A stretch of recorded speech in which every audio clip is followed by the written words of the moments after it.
Hey everybody, CC Tan here, and because of all the recent updates and rejections around A2P, I was forced to actually do this video or tutorial because this is my most requested video tutorial. And as you know, I have been doing A2P for the past 4 years almost and have done 1,000 of A2P, and I was able to help thousands of customers get their A2P approved. So right now I created my most updated guide to help make sure yours get approved, and this is the most updated version for 2026. I will no longer cover in this video what A2P is. You can just read through this, or you can just watch my previous videos and my YouTube channel to know more about why this is a requirement or why you need to do this. In this video, I just want to be able to cover specifically on how you can get yourselves approved, and at the same time we will audit a real website so you can see what passes and what usually gets rejected, because that's the most critical thing that you need to have even before getting your A2P done. So let's first talk about what you really need, like the pre-registration requirements before submitting A2P campaign registration. So first requirement is you will need to make sure that your business is at least 15 days old. So if your business is brand new, then I'm afraid you need to wait, because submitting too early almost always fails. So just don't do it. Next, you will of course be needing your EIN or your employer identification number for a 10-digit local number. So you can get this from your CP-575 document. So this is something, if you're doing it for someone else, you need to make sure you get a copy of their articles of organization, and as well as their tax filing document. It could be a CP-575 or W2 or W9, because that's where their EIN is indicated. So you can make sure that their business name and all their details matches what's on their tax filing document. And that's super, super critical, because if it doesn't match, then that is an auto fail when you submit your brand registration. So to give you an example, I have here as a sample of a articles of organization. So this normally would tell you the name of the brand, the address, the name of the person who registered the business, and then this is an example of a CP5 or CP-575 from IRS that basically indicates the EIN and as well as the legal name. So that is why it is important that you have these two documents ready before you even begin the registration, because again, the name must match everywhere. So just a quick note about DBAs. So if you do plan to use DBAs, if you have an EIN but you're using a different brand name for your messages, that is allowed. However, it needs to be indicated in your CP-575. So for example, it needs to say HL Accelerator OPC DBA HLA. So you can also indicate in your campaign use case description, we are doing DBA as, and then your business name, as well as on your website. So everything else must absolutely follow the format of legal business name, then your DBA brand name. Now for your website, you have to make sure that you do have your website privacy policy terms and conditions, meaning in your website, if you're using DBA, you have to make sure that DBA name is also included, because if DBAs or relationships are unclear or missing, this can get you automatically rejected. Next requirement is you need to have a real working website, like a compliant, active, real working website. Guys, this is super important, because this website is going to be a proof that your business exists and that it's actually legitimate.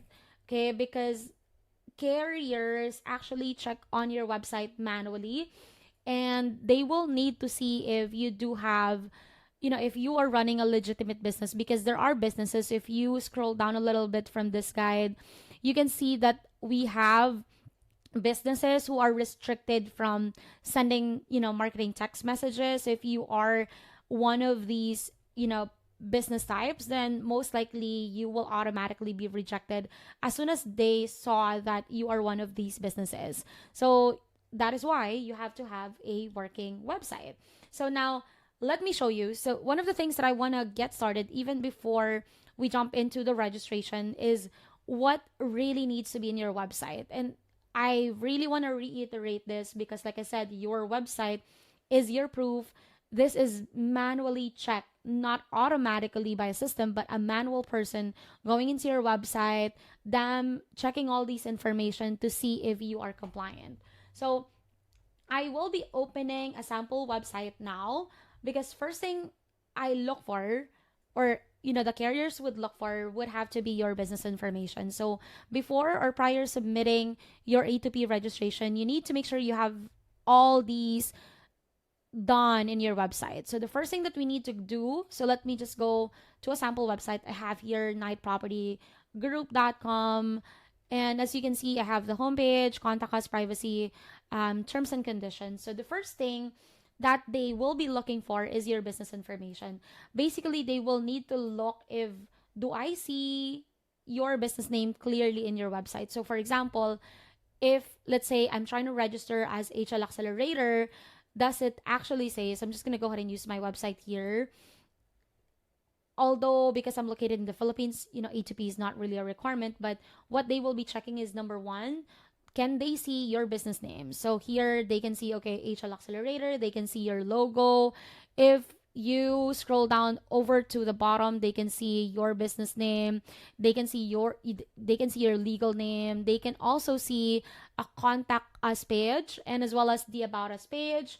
So things that they will be looking for is literally just knowing if this is you or your business that you have submitted from your CP-575. So meaning if in your CP-575 it appears as say Acme LLC, then in your website they need to see Acme LLC. And at the same time, they need to see a logo that matches that. They need to see who is the owner of the business. They need to see your contact page. And once you have that, the next thing that they will need to double check is if it matches your registration. So again, they will check all your business information that it clearly displays in your website. Because if not, they will most likely just reject your registration. The next thing they will check is website security. Not a lot of people do check this, but they are looking at your browser, your website, and they will be checking to see if it's live, working, and secure.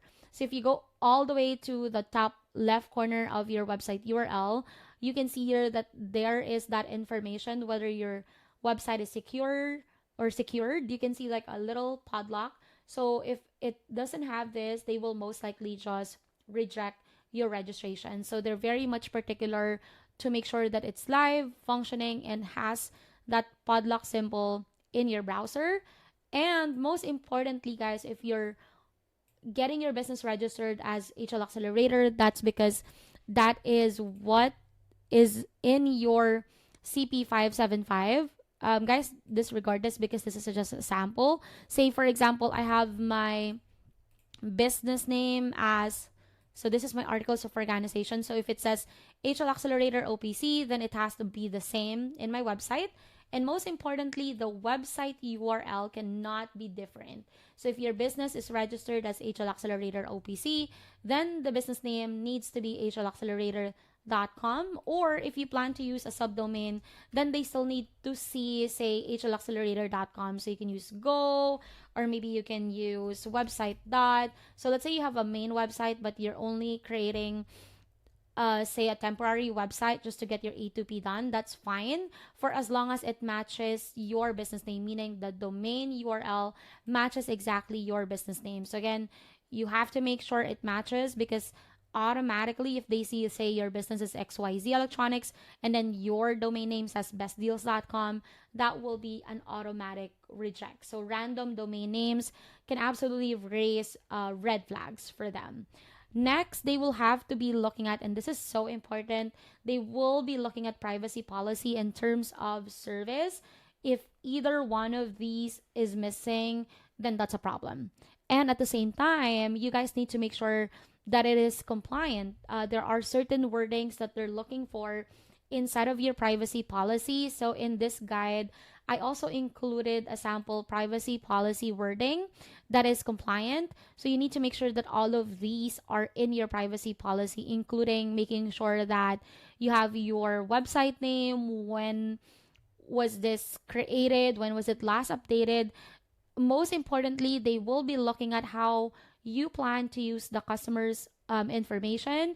They will also be looking at text and SMS messaging policy. So you need to specifically mention how your client will be opting or will be opted in your business. I'm sorry about that.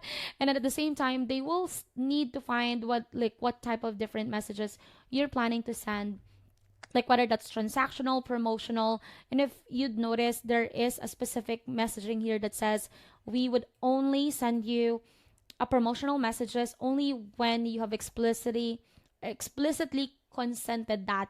So this is so important. And they will also be looking at the message frequency, the fees, message and dates may apply.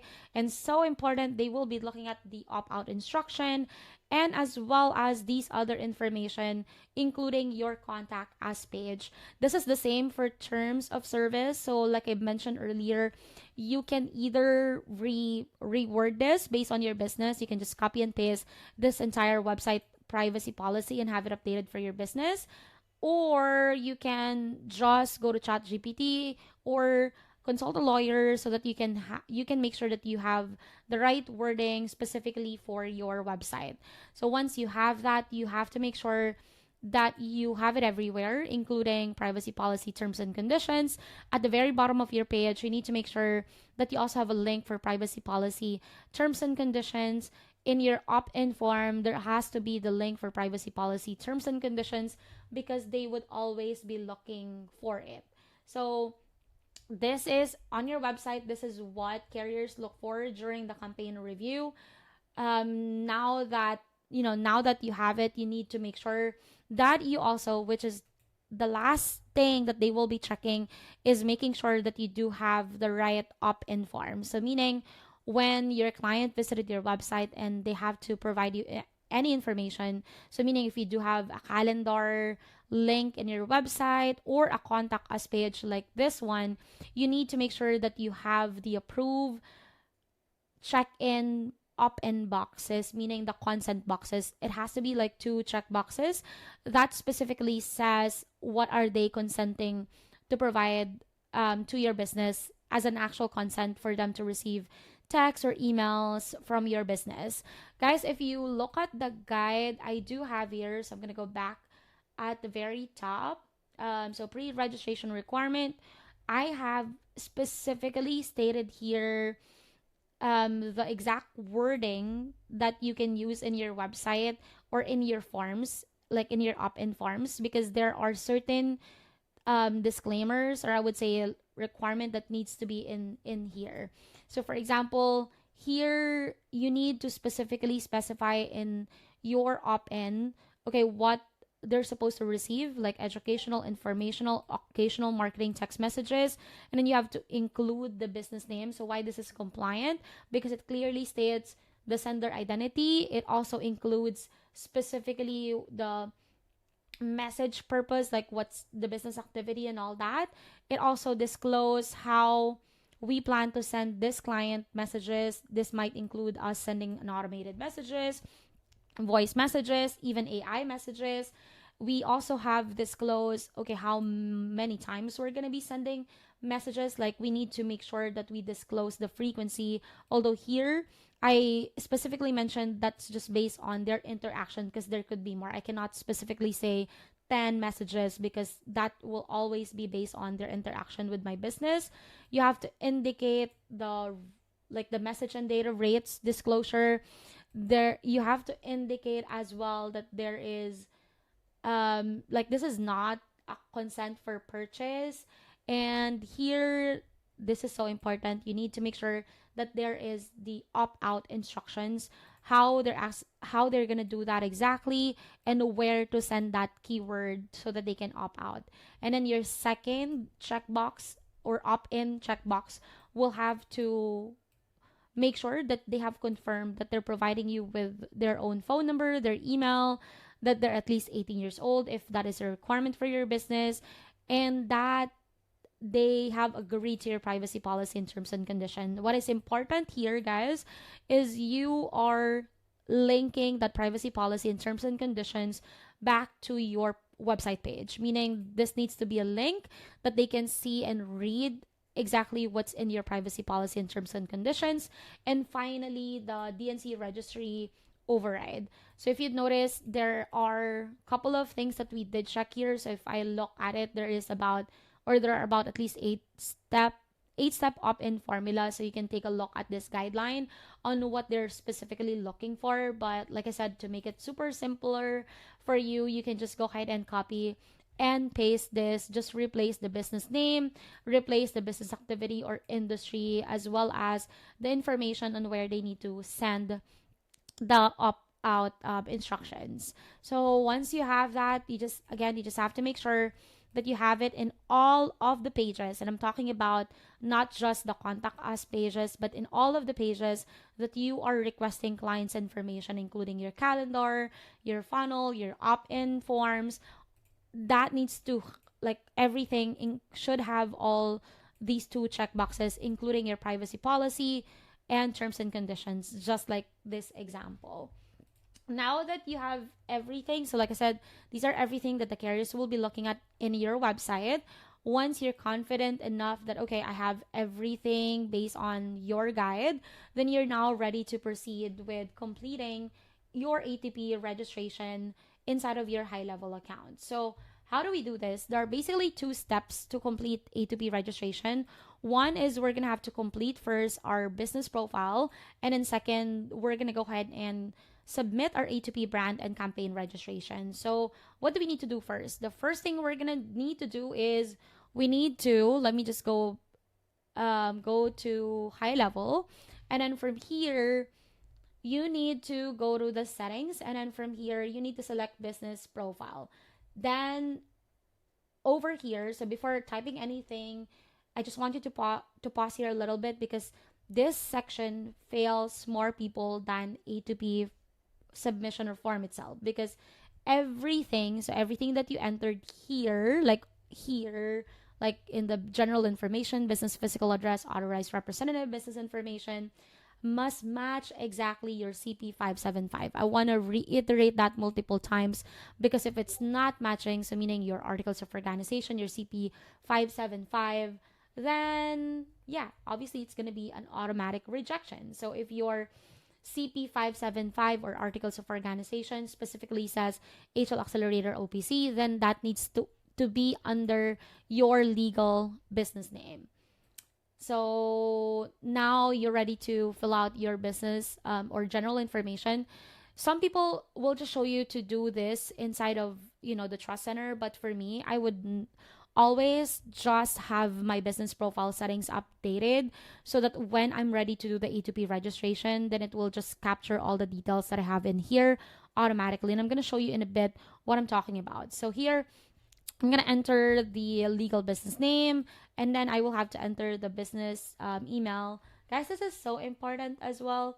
Your email address must be under your business domain, because if not, it is also a cost for rejection. So if you can just create a professional email that matches your website URL, that's a lot better, because then that's the more reason for them to believe that you are running a legit business. I've seen a lot of people who have entered a personal Gmail address and they automatically get rejected. And I think that's one of the most common reason why most people are getting rejected for this. And then you can also enter your business phone number that is active. So in case they needed to verify some of your information, they can go there and then call your phone number. Then of course, again, you need to have your business website. Again, that matches your business domain from your CP-575. After that, just don't forget to click on update information. Then you're ready to provide your business physical address. So guys, if you ever move offices but never updated, let's say your CP-575 or legal documentation, just please make sure to use the old address, because if you are using the current address and it's not yet updated, then that is also going to be a reason for rejection. So once this is updated, again, click on update. Now you're ready to enter the authorized representative name. So again, this information needs to match. The authorized representative name needs to match from your authorized or from your articles of organization. So if it says the agent or the registered agent is JC Tan, then you have to use JC Tan, use that representative's email and then their phone number, and then click on update. And then you also need to go ahead and enter your business information. And this is where you're going to have to identify what's the type of the business. This is where you're going to have to enter the EIN, make sure it is you are using the correct format, and as well as where your business operates. Once that's done, you can now go ahead and click on update. So like I mentioned earlier, CC, why they start with getting your business profile updated? Why not just go straight to phone system and then just go straight to trust center and then start the registration? Well, obviously you can do that, but I want you to know that there are two parts. There are two parts in doing brand A2P registration. One is you have to submit your brand information. So here, if I click on start registration, so again, to submit your A2P, you can go to phone system and then from here, go to trust center. And then notice that the first thing that I will be asked is for me to again enter my business details. So here, I will have to indicate the same information as I have in the business profile. Notice that if I click on yes, because I already pre-filled this information inside of the business profile, the system is no longer asking me, rather it's just asking me to verify all the details that I have here in the business details. So in short, I just need to go ahead and click on continue. Guys, notice that again, business email will be used for notification. So please make sure that this is the correct email because it will require later on a verification, like OTP verification, because if you don't, it will require a selfie validation. So anyway, let's click on continue, enter the business address. Again, this needs to be the same as the one in your legal registration. So if this is 30, just change this to that address and then share it then. So let's say you're going to have to verify and then, okay, so let's do this. And then this is Wyoming. Right? So again, if this is like if under your business profile it's incorrect, then obviously you just need to go ahead and have that updated. And then this is where you will need to go ahead and enter the authorized representative. Again, I want to reiterate the business email because if you're not using business email or not an active email, you will not be able to receive the OTP. So please make sure that that is a working email under your brand business domain. Now you can click on continue. And now it's going to tell you, okay, let's go ahead and proceed with getting your email verified. So once that's done, click on send A2P and it will then send you the A2P registration. So let me skip that part for now. Okay. Well, I couldn't. So let me just grab that A2P. All right, let's grab that A2P.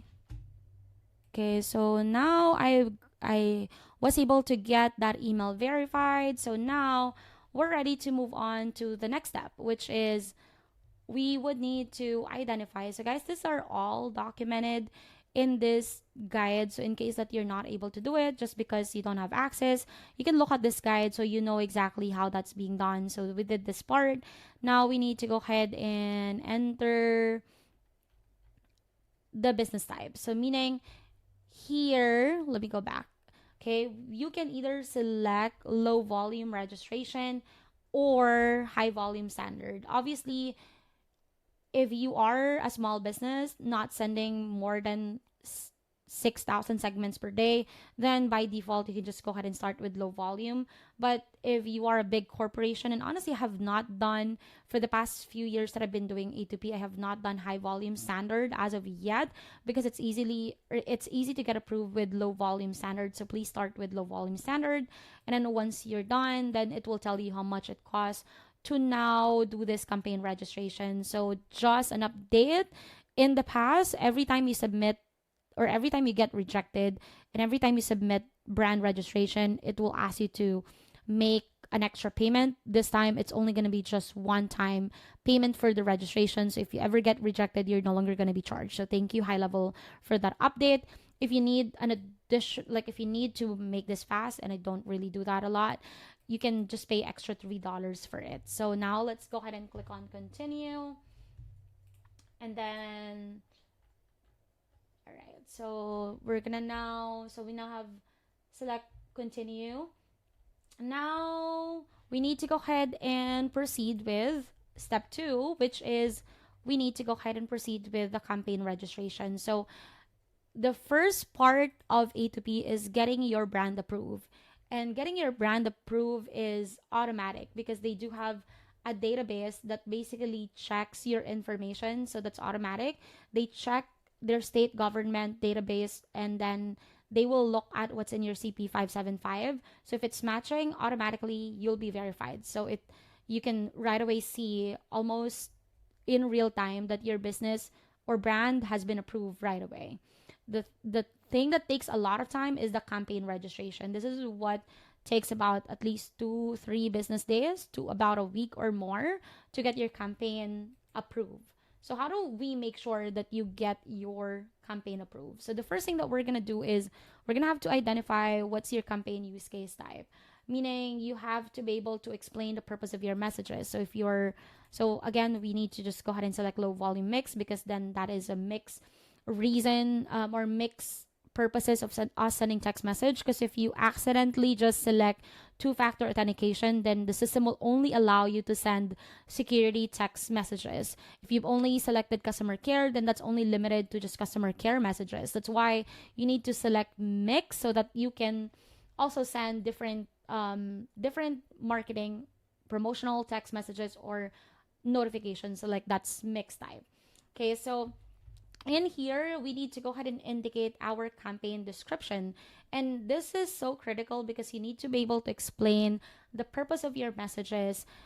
In the guide that I created, I specifically created a campaign case description that you can just copy and paste, but I suggest that you change this based on your business need, or at least based on your specific business type. What I'm trying to say is that here or on this step, campaign registration, I created an actual chat GPT prompt, and as well as the actual copy and paste campaign case description. So what you will do is you have to go to chat GPT, copy and paste that overall use case type that I have indicated in the document. And then what you need to do is you can ask ChatGPT to have that updated based on to include your business name. So for example, this is going to be for HL Accelerator OPC, and then you can say we are say a service business providing custom build for JHL clients, for example.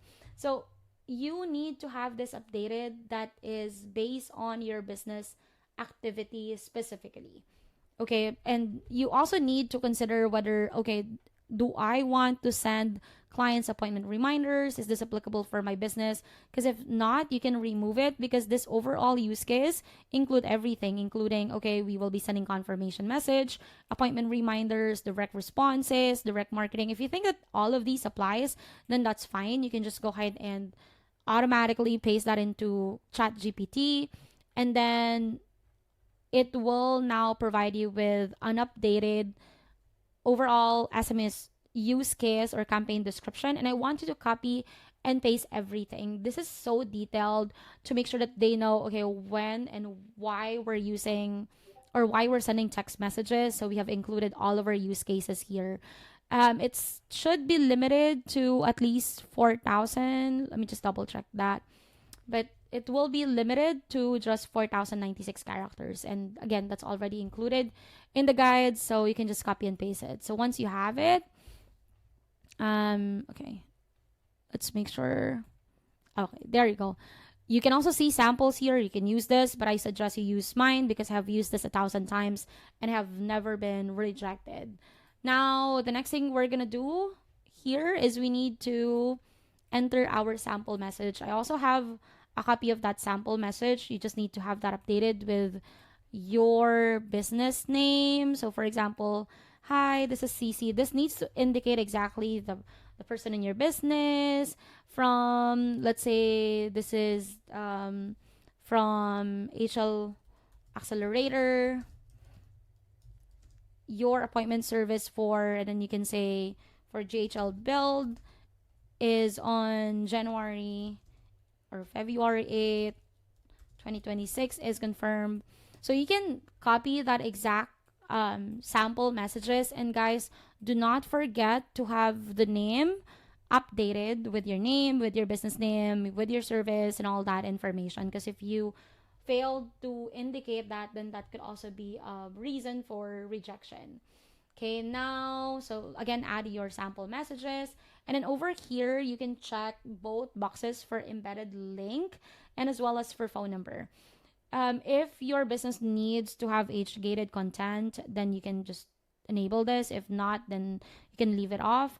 If your business is related to financial services or loans, then please make sure to turn it on.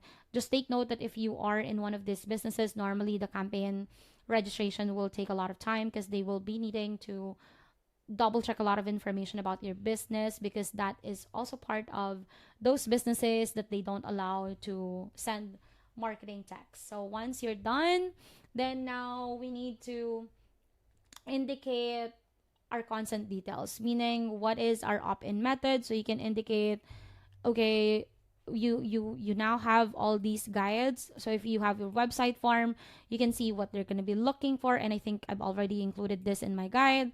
And then here you need to indicate your opt-in URL form. So let's say in my sample website, I have a contact us page. I'm just gonna copy and paste this website opt-in form, and then I need to now tell them, okay, how do leads consent to receive messages? You can copy and paste this entire thing. Again, just change your or have your business name updated. So how do contacts opt in? You can tell them they opt in from appointment booking, they opt in from our email marketing efforts, they opt in through text. So you can just specifically mention how our customers are opting in to receive messages from us.